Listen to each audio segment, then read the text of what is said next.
Hola, ¿qué tal? Bueno, bien, te doy la bienvenida a esta nueva clase. Vamos por la unidad 7. Te felicito, hemos terminado por fin el siglo XIX, que ya seguramente te venía cansando. Unidad 7.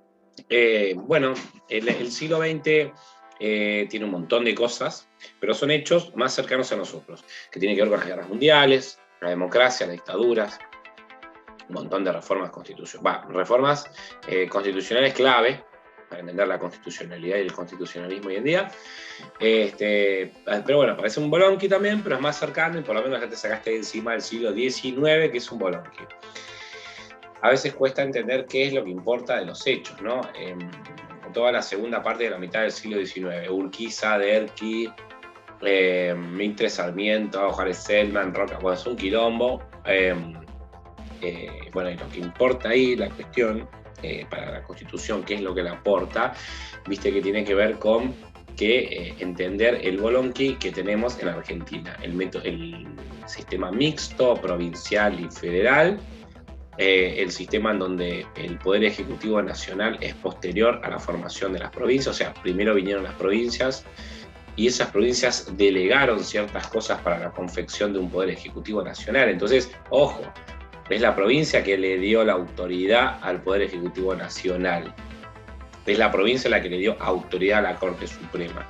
La provincia que dijo, bueno, yo esto me voy a dejar someter, por ejemplo, a la Corte Suprema. Entonces no deja de haber pica entre el gobernador, el Poder Ejecutivo Provincial y el Poder Judicial Provincial, ante la Corte Suprema, ante el Poder Ejecutivo Nacional. Digamos, el presidente puede meterse en la provincia y decir qué es lo que hay que hacer. Bueno, el problema de la aduana. Bueno, todo este problema, la idea es entender por qué la Constitución vela por esto, porque en la que metes un poco la mano se arma un quilombo.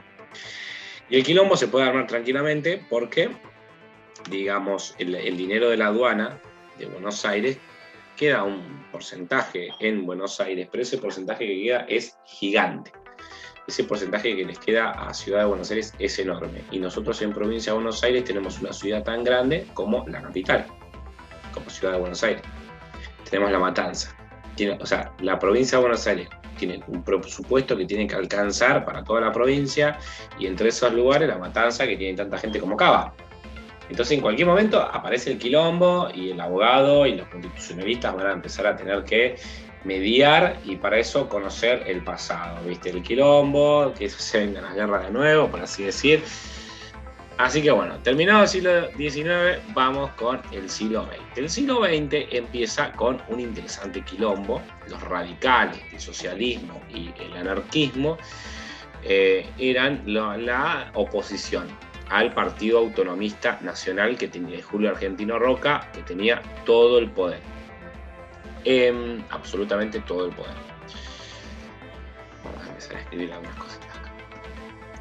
Vienen los inmigrantes, 1905, un poco antes de 1880, ¿sí? Un poco antes y un poco después de 1900 tenemos, bueno, inmigrantes ya había, ¿sí? Ya venían desde la ley de colonización del 70, bueno, ya venía. Pero hace el boom en este momento, empiezan a aparecer guerras, empiezan a aparecer una paz armada antes del estallido de esta gran guerra. Pero bueno, se venía ya cagando a palo los rusos con los japoneses, ya había un clima de guerra, preparando los soldados, discursos muy violentos, nacionalismo, entonces algunos se rajaron. Entonces vino una gran oleada, un poco antes y un poco después del año 1900. Eso trajo movimientos y pensamientos obreros, socialistas, de izquierda, combativos, que se suman a este radicalismo incipiente que ya teníamos previamente. El 4 de febrero de 1905 estalla lo que sería este levantamiento radical. Son una serie de quilombos, junto con lo del abstencionismo electoral, porque era una mentira las elecciones. Era una mentira. Era un fraude, votabas indirectamente a alguien a una lista de personas que luego votaban a una sala de representantes, que bueno, hoy parece un escándalo, pero este es el método estadounidense. Entonces deciden abstenerse de votar y hacer levantamientos armados, y una parte del ejército que estaba a favor. Entonces, bueno, ya empieza a haber pica. De repente el Partido Autonomista Nacional, que tenía el ejercicio de la violencia y del poder, bueno, empieza a ser puesto en disputa por toda esta cantidad de masa obrera y cuestión social. Fue sofocada la revolución, pero bueno, los dirigentes dijeron, bueno, ¿qué es tener el poder, no? ¿Quién tiene el poder? De repente nos estamos quedando sin el ejercicio del poder. Bueno, entonces hay un discurso que tengo acá abierto de Carlos Pellegrini, que le habla a la juventud del Partido Autonomista Nacional. Vamos a compartir pantalla.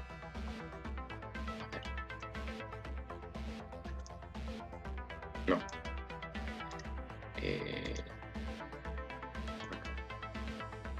1905. Nuestro país despliega ante el mundo sus tesoros y escucha satisfecho el coro de alabanzas y elogios. Pero a veces asoman, a veces dudas hirientes sobre su capacidad política. Nuestra historia política de los últimos 15 años es, con ligeras variantes, la de los 15 años anteriores, casi puede decirse la historia política sudamericana. O sea, ¿qué es esto? Círculos que dominan y círculos que se rebelan. Opresiones y revoluciones, abuso y anarquía. Pasan los años y nadie hace un carajo. No dice eso, nada se corrige y nada se olvida. Vivimos girando en un círculo funesto de recriminaciones recíprocas. Bueno, llama Carlos Pellegrini a una especie de... no querían soltar el poder igual los del Partido Autonomista Nacional, pero llama a decir, bueno, pensemos otro estilo de dominación en donde parezcamos por lo menos un poco más copados y no tan elitistas, aristocráticos. A ver, yo no sé si estoy compartiendo bien. Espero que sí. Yo te voy a poner Hipódromo Ciudad de la Plata 1900, pero no es 1900, 1900 y pico. Yo no sé si te va a salir. No, a ver.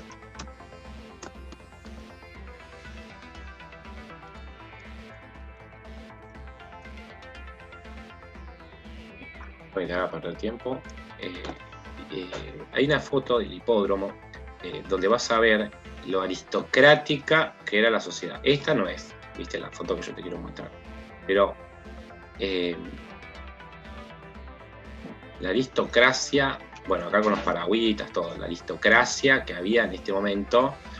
Esta es la foto. Yo la voy a abrir. En el caso que vos no la puedas ver, me vas a decir que no viste un poco. Abrir imagen. Bien. Mira eso. En el hipódromo, asientos de primera para esta clase aristocrática, toda la bijou, el dinero, todo, terratenientes, políticos, poder militar. Esta me encanta.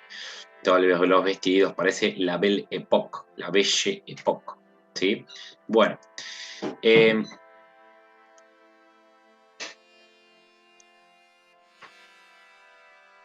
Entonces eran adinerados, tenían un montón de poder. Bueno, se abstienen electoralmente como método revolucionario, llamando por fin a decir, bueno, hagamos quilombo, listo, no formamos parte, porque es una mentira, etc.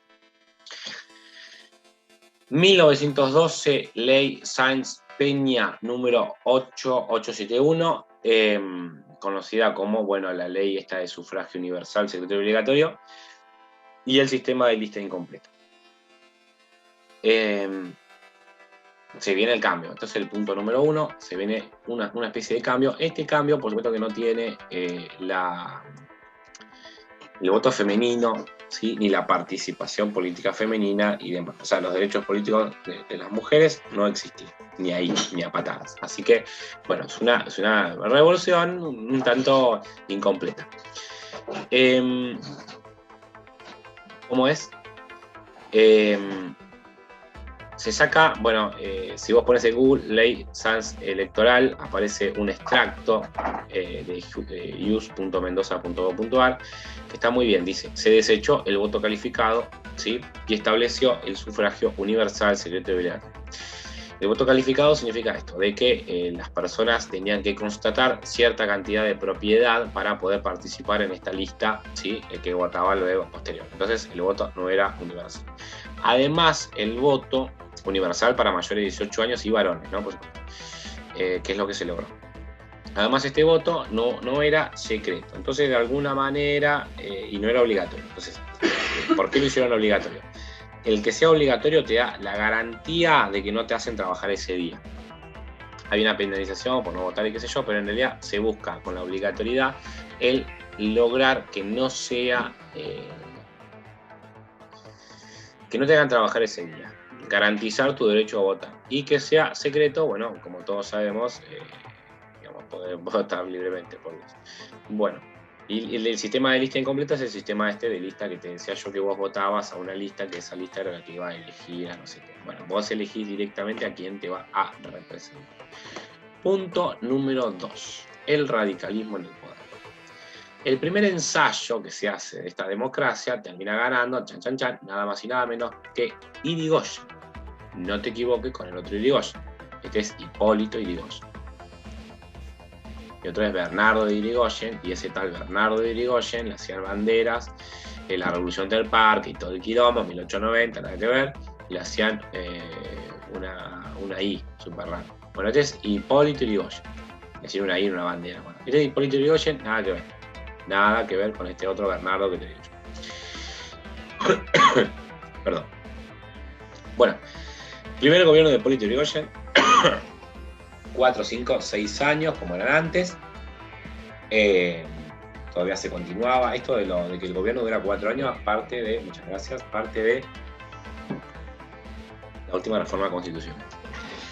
El primer gobierno de Irigoyen se va a estipular, se le va a catalogar como un gobierno personalista. Irigoyen lo que va a hacer es, desde el Poder Ejecutivo Nacional, empezar a copar un poco la cuestión y empezar a dominar. No es que pensó en, bueno, un sistema en donde ganamos las próximas elecciones, el próximo cambio de la Sala de Representantes, tenemos mayoría en Cámara de Diputados y desde una mayoría de Cámara de Diputados empezar a sacar leyes. No, él lo que pensó es directamente intervenir desde el Poder Ejecutivo Nacional. Esto se llamó personalista, por eso le queda la fama de personalista. Y después los radicales van a estar un poco en contra y van a decir, no seamos tan personalistas, o sea que dependa todo de uno, el Poder Ejecutivo Nacional. ¿Qué es lo que hace? Por ejemplo, interviene provincias. Se acabó, listo. Me importa 2 cominos, que la provincia vino de antes y que fue la provincia la que me delegó el poder que tengo ahora. Lo que me importa ahora es que yo intervengo. Intervino varias provincias. Luego, Frondizi va a hacer lo mismo. Sí, van a intervenir un montón de provincias. Intervenir es mandar, por ejemplo, a la Gendarmería Nacional y decir que se tiene que hacer. ¿Sí? Intervenir el puesto del gobernador y decir, no, usted por decreto sacó esto, tal provincia tiene que hacer esto otro. Este año, por decreto, se cambió la coparticipación, por ejemplo. El Poder Ejecutivo Nacional dijo, Buenos Aires nos va a entregar parte de lo que recibe de su propia aduana. Tomá, montón. Eso, o sea, cuando uno hace algo tan personalista, es un quilombo, la gente se ofende. Bueno, Irigoyen, nadie más para ofender que esto. Algunos sucesos que pasaron durante el gobierno del radicalismo. El radicalismo va a ganar 3 veces seguidas, te aviso. Así que vamos a tener de acá al 1930 3 gobiernos radicales seguidos, uno inconcluso. Uno de esos es de la Semana Trágica. Es una represión al mando del Poder Ejecutivo Nacional. Digamos, a ver, hay un quilombo en una fábrica, se llamaba Bacena, ¿dónde está acá? Acá. Fábrica metalúrgica, talleres Bacena, que buscaban mejores condiciones laborales, aprovechando que había un gobierno más popular. Pero bueno, entonces ese problema era provincial, no le pertenecía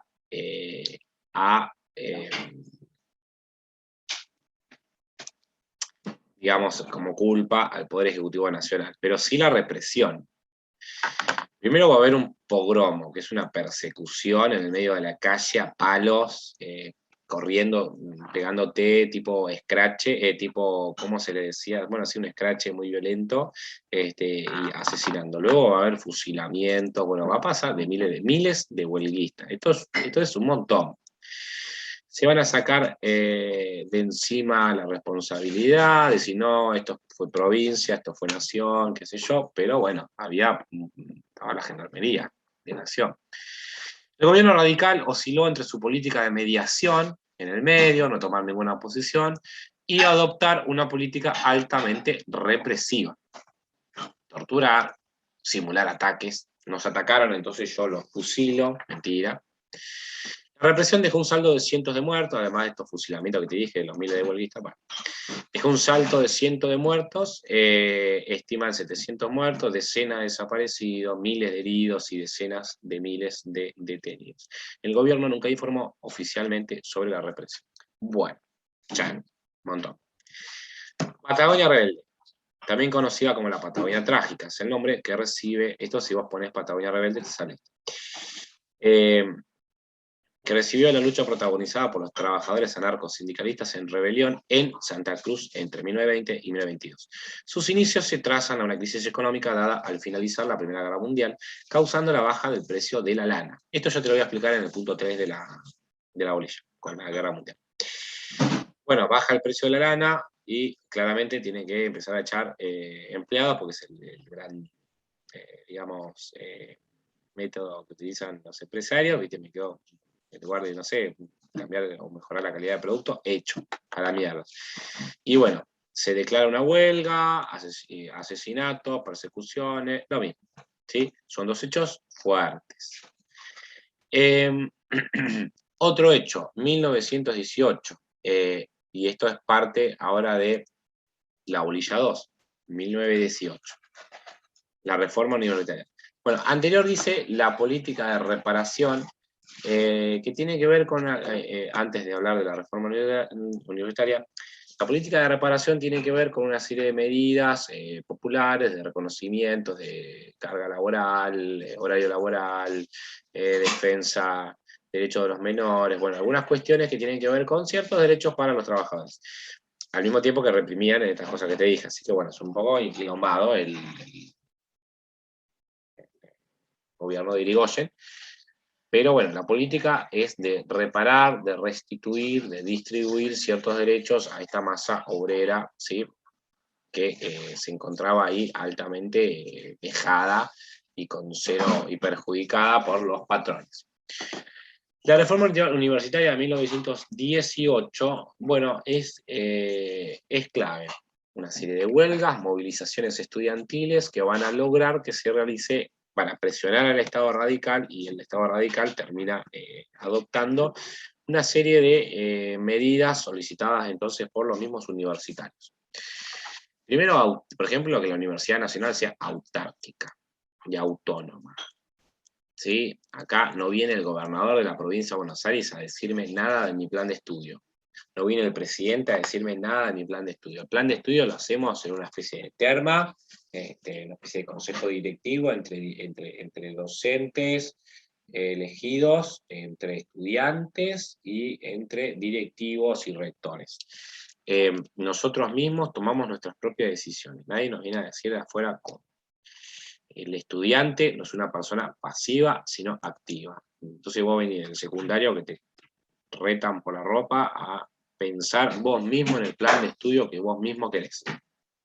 Es un montón. Es libre.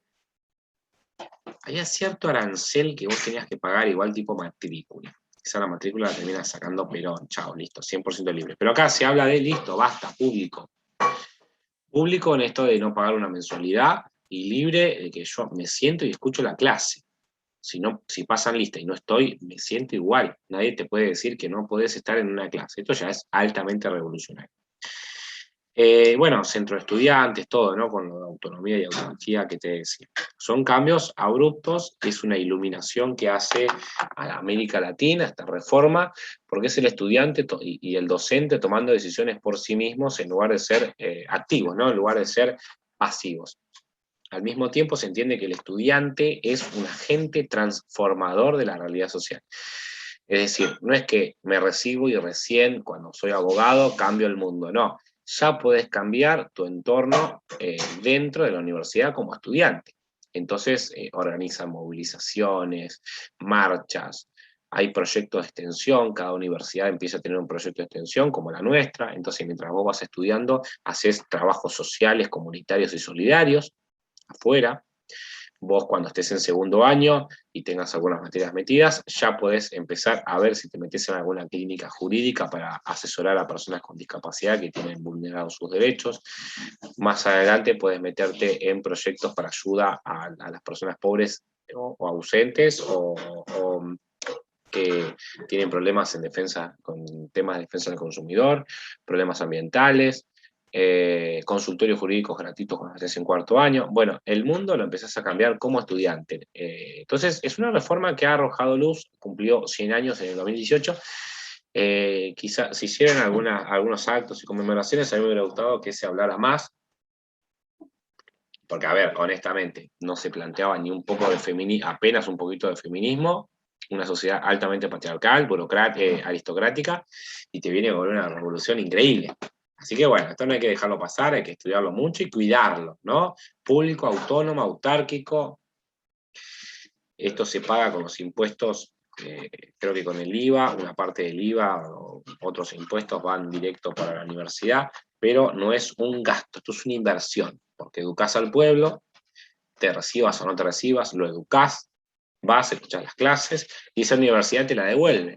Odontología hace mucho laburo solidario en barrios, hasta los de que estudian óptica, ¿cómo se llama? Los que estudian óptica, para hacer los anteojos y para oculistas, bueno, como se llama en la carrera, van, estudian los ojos de los chicos en los barrios, les recetan anteojos, los hacen. Fíjate vos todo el aporte que hacemos como estudiantes, ¿no? Bueno, todo esto es el punto número 2. Punto número 3.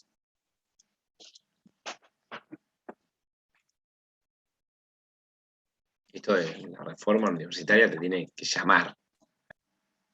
Tercer punto. La Primera Guerra Mundial y sus consecuencias para la Argentina, la política de neutralidad adoptada por los gobiernos nacionales, la sociedad de las naciones. Bueno.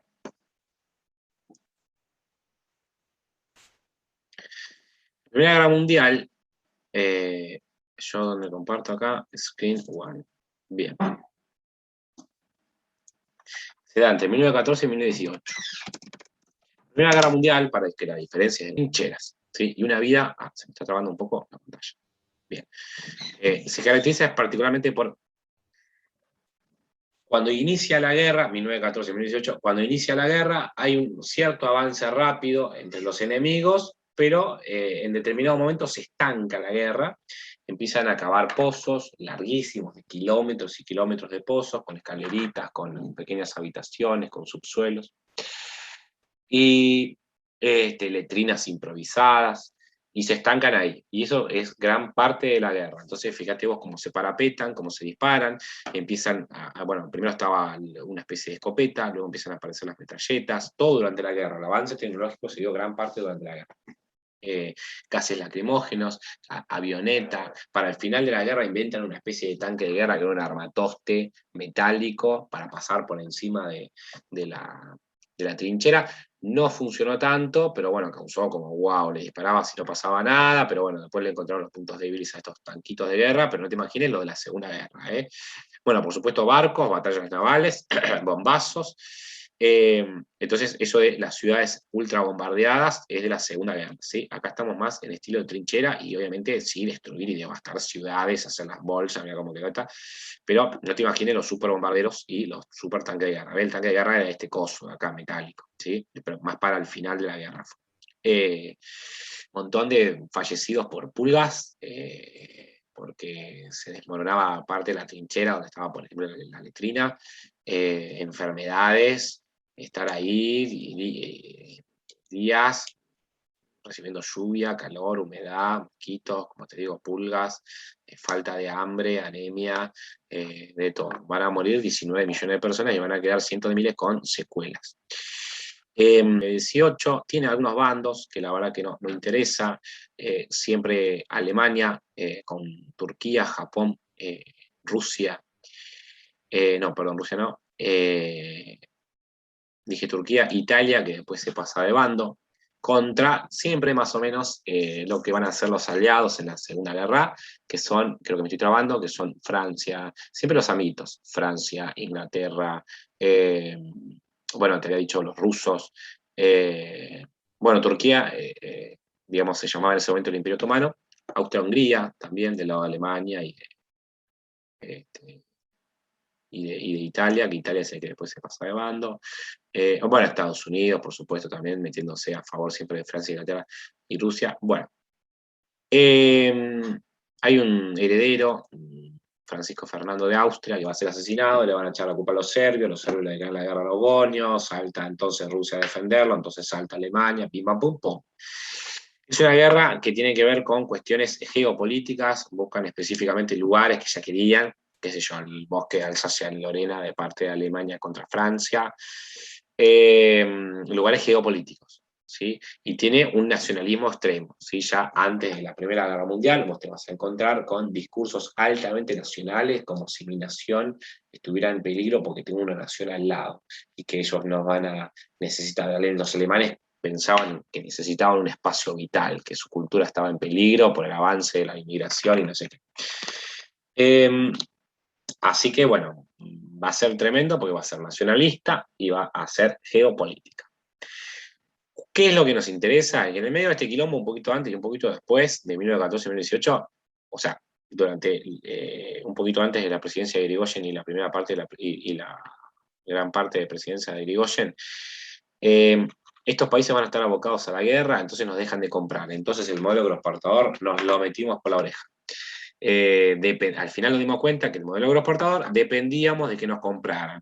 Entonces no éramos sostenibles ni sustentables, ¿viste? Sustentable menos, pero no éramos sostenibles. Teníamos un crecimiento que dependía de la compra.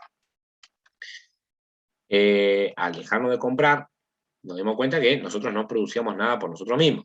Entonces, bueno, tiene una consecuencia gravísima para la Argentina. En cuanto a la política, punto seguido, la política de la neutralidad adoptada por los gobiernos nacionales, bueno, tuvimos una política de neutralidad, no formar parte de ningún grupo beligerante. No forma parte. Sí con tendencias, por ejemplo, en la Segunda Guerra Mundial, con ciertas tendencias a favor de los aliados, Segunda Guerra Mundial, de los aliados, Francia, Inglaterra, Estados Unidos. ¿Sí? Pero nunca, tipo, bueno, en la Primera Guerra más que nada, abiertamente en contra de. Sí, a favor de los derechos humanos, de Naciones Unidas, con posterioridad. Pero durante las guerras, específicamente, no vamos a tener grandes pronunciamientos, en particular en la primera. Luego de la Primera Guerra Mundial, se arma la Sociedad de las Naciones y van a elaborar unos protocolos, en 1928, van a elaborar unos protocolos en donde los estados de la Sociedad de las Naciones se van a poner de acuerdo sobre qué está bien y qué está mal en cuando pasan guerras y crímenes de lesa humanidad. Y esta es la base que van a utilizar para los juicios de crímenes de lesa humanidad después de la Segunda Guerra.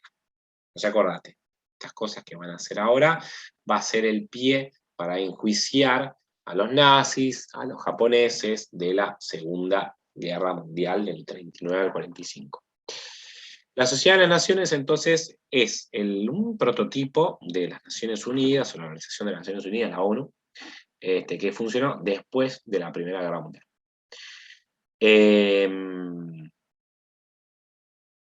La verdad que cuando Hitler empieza a tener mucho poder en el 33, junto con los fascistas van a invadir Etiopía y la van a hacer bolsa y quedarse con ese territorio. El emperador de Etiopía va a hacer un reclamo a la Sociedad de las Naciones, por favor, me van a atacar, me están haciendo porquería. La Sociedad de las Naciones no hizo nada. China, si no me equivoco, alguien denuncia el imperialismo japonés que estaba avanzando un montón y qué sé yo, y los japoneses en esa asamblea se pararon y se fueron, chao, no me importa nada. Eh, eh, Entonces, se quedaron cortos con la intervención. A ver si tengo una imagen del emperador de Etiopía, por favor. Acá está, ¿me la ves? Y Bolilla, en las Naciones Unidas. Una imagen de la Sociedad de las Naciones, chiquitito, el lugarcito, ¿sí? Pero bueno, no tiene grandes soluciones, pero es un primer paso. Esto incide en la Constitución porque luego en la sociedad, las Naciones Unidas, estos estados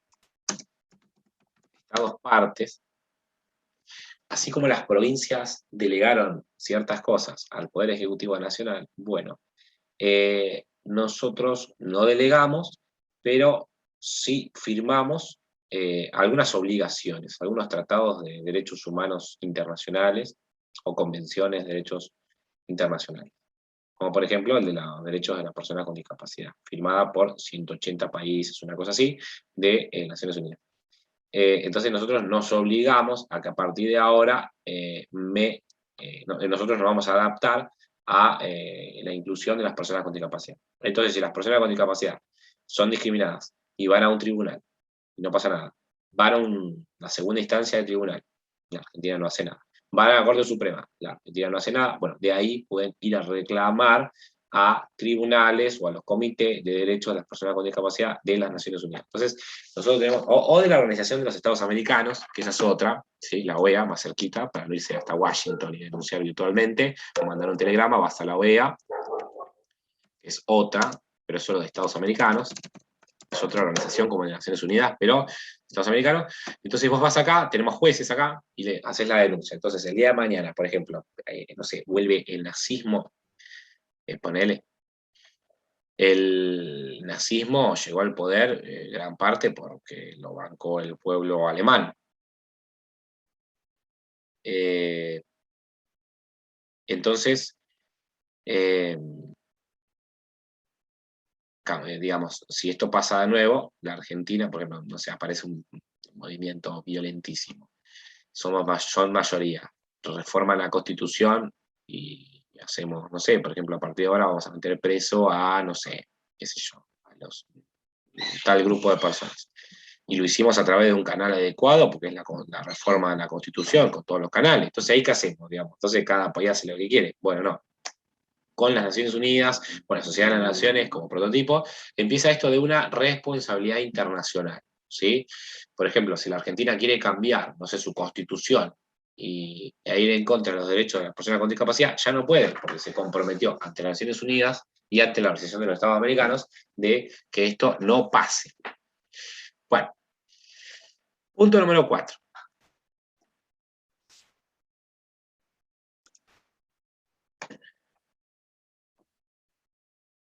División en el radicalismo. Personalistas y antipersonalistas. Como te dije, el gobierno de Irigoyen fue polémico por la intervención a dedo, por decreto, al Poder Ejecutivo Nacional por encima de los poderes provinciales, entonces, bueno, se lo llamó personalista. En 1922 aparece entonces otro candidato, también del radicalismo, llamado Alvear, pero con una postura no tan personalista, sino más bien antipersonalista. El gobierno de Alvear, bueno, Irigoyen es el que instaló básicamente YPF, Yacimiento Petrolífero. ¿Viste? Bueno, el gobierno de Alvear nombró al coronel Mosconi como director, acá te estoy leyendo, te voy a compartir. O sea, ¿qué hizo Alvear, no? Marcelo Torcuato Alvear. Impulsó el crecimiento de YPF con este tipo, con el objetivo de alcanzar un autoabastecimiento. Entonces hizo un montón de cosas. Del 22 al 28 va a gobernar. En 1924 se promulgaron los primeros decretos que restringían las concesiones de exploración, delimitaban las posibles zonas productivas y fijaban los plazos de vencimiento. Bueno, Ministerio de Hacienda, Obras Públicas, Guerra y Marina, el edificio del Banco de Nación, por fin, destilerías de petróleo de acá de La Plata, Chachán. ¿Cuántos inmigrantes entraron? 2 millones de personas. entre el 24 y el 29, y quedaron radicados en el país 650.000 inmigrantes. Bueno, entonces la Argentina, pum, empezaba a explotar. Además, acuérdate, a nosotros ya no nos pagaban tanto como hacían antes la materia prima, entonces estaba empezando a pensar, bueno, hay que algunas cosas las tenemos que hacer nosotros mismos. Las industrias las industrias productoras de elementos tecnológicos y no sé qué, de europeas, durante las guerras estuvieron abocadas a armar misiles y tanques de guerra. Entonces, no es que nosotros teníamos a quien comprarle, qué sé yo, los tractores de esa época, no había, ¿viste? Acá, si bien la guerra terminó, bueno, hay una recesión importante. Bueno, leyes de previsión social, o sea, leyes de garantía social. Por ejemplo, la ley sobre el trabajo de menores, que ya la venía militando Irigoyen, reglamentar el pago de salarios, por fin. Jubilación universal, una ley que hace un pasito para esto, ¿no? No es que ya la logró, y obligatoria, aunque en 1925 lo van a anular. Pero bueno, hay una ley que va a funcionar como jurisprudencia, como, digamos, primer puntapié inicial. Bueno, el nacimiento de la aviación, con la formación esto del centro aeronáutico. Bueno, entonces el gobierno de Alvear se va a ir con bastantes cuestiones.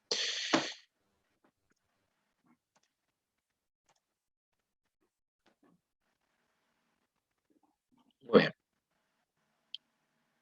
1928 gana las elecciones de nuevo el señor Hipólito Yrigoyen, personalista de la Unión Cívica Radical. ¿Qué sucede? 28, 29, hay una crisis, en el 29 hay una crisis mundial producto de la caída de algunos bancos clave de los Estados Unidos. Bancos que eran prestamistas de otros bancos. Teníamos bancos que tomaban deuda de esos bancos cayeron, pedían, bueno, pagame la deuda, porque me fundí, y no, pero ¿cómo? Yo pago. También pasaba lo siguiente, vos en Estados Unidos te comprabas una casa, digamos, y algunos elementos de esa época, como lentamente el auto, la lavarropa, ¿no? Vos lo comprabas, pero por ahí te lo pagaba el banco, y vos lo pagabas en cuota. El banco cerró, tenías que devolver todo, y la casa y el auto, de repente vos tenías en cuota, pero vos pensabas que eras dueño de todo y no eras dueño de nada. Bueno, millones de personas quedaron en la calle. Consecuencias de la crisis del 29, la Gran Depresión, que pone en internet para ver bien los números. Fíjate lo que dice lo siguiente. El ingreso real de Estados Unidos cayó 36%, imagínate el nuestro. La producción industrial cayó a la mitad, el desempleo aumentó 25%, los precios cayeron entre 25 y 33, o sea, hubo deflación, tenías que poner los precios más baratos, una cosa increíble, al revés. Esto beneficiaba a alguien que tenía ahorros, pero el que no, igual que los tenía que vender estos productos, bromó. 9.000 bancos suspendieron operaciones. Bueno, y tenemos millones de desempleados, que no me sale acá, pero en esta página, pero te lo digo yo, son millones de desempleados que van a tener en los Estados Unidos, personas indigentes de un día para el otro, básicamente. Bueno, tenían todos sus ahorros puestos en los bancos, bueno, en los bancos, bueno, en Argentina vivieron en el 2001, vivimos en el 2001, sabemos bien cómo es esto, pero bueno, tenés los ahorros, cierra el banco y te quedaste sin los ahorros, chao. En esta época olvídate de la cuestión de los derechos humanos, ¿no? O no sé, digo, a ver, que acá era liberalismo a pleno, el Estado no interviene, jugaste, perdiste. Comprabas acciones, no sé, compraste alguna empresa, y las acciones iban subiendo, subiendo, subiendo y valían cada vez más, bueno, de repente te levantabas y el otro día esa acción que habías gastado $10.000, por ahí valía 10 pesos, $10. Y bueno, eso generó una oleada de suicidios, bueno, fue un desastre. En la Argentina había mucho quilombo, Irigoyen no caía muy bien, se venía esta crisis, pasó en el 29, en la Argentina estábamos ahí como siendo cagamos, perdón que lo diga, estamos al horno, y bueno, golpe militar. A partir de 1930 vamos a tener lo que se denomina la década infame. En realidad va a ser más o menos hasta el 43. Y luego se va a llamar a las elecciones y va a ganar el primer, digamos, presidente después de toda esta época, Juan Domingo Perón, en el 46. En el medio va a haber golpes de golpes. O sea, en estos 10 años, que son un poquito más en realidad, pero bueno, se le dice década infame, va a haber golpes de golpes. Va a haber un dictador, después otro, después le van a hacer un golpe hacia otro, va a venir otro. Entonces es una década muy problemática y por eso dice ahí tendencias internas.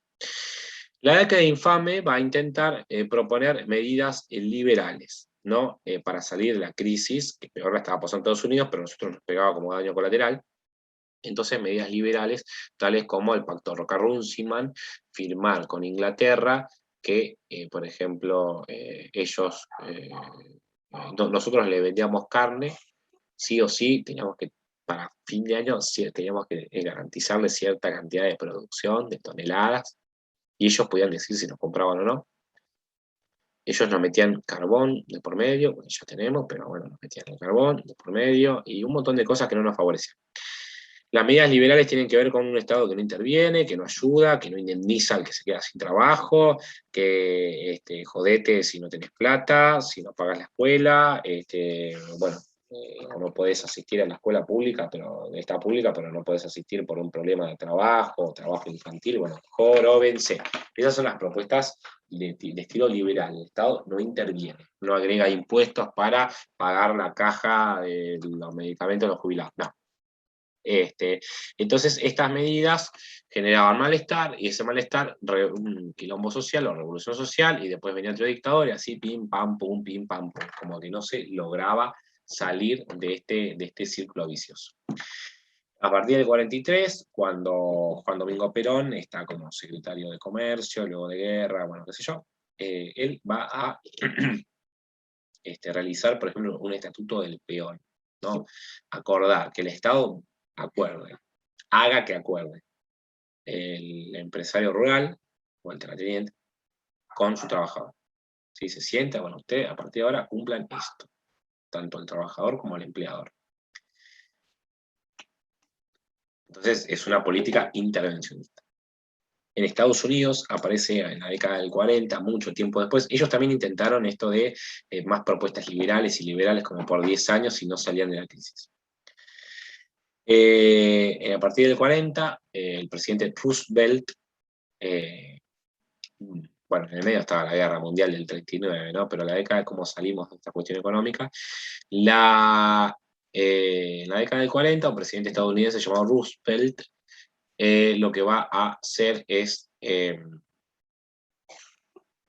un Estado keynesiano, ¿sí? Utiliza la teoría de Keynes para salir de la crisis. Un Estado que controla la emisión de su moneda más libremente, emite moneda, lo que hace que a la larga haya inflación, pero emite moneda y con esa moneda genera empleo,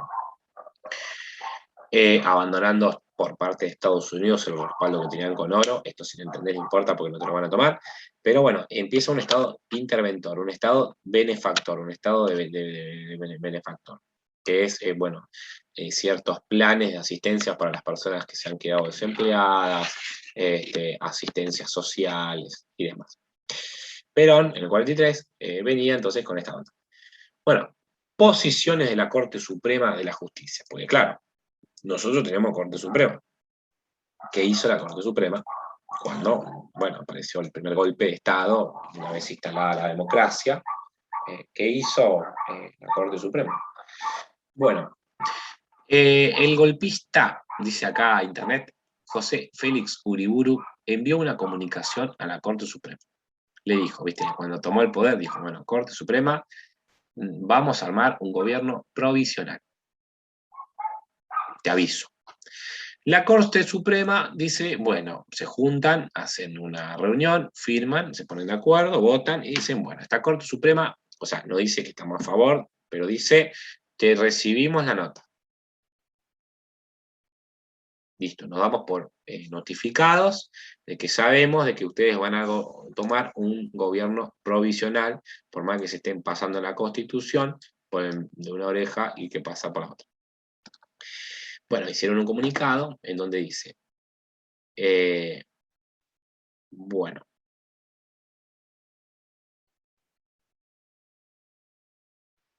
que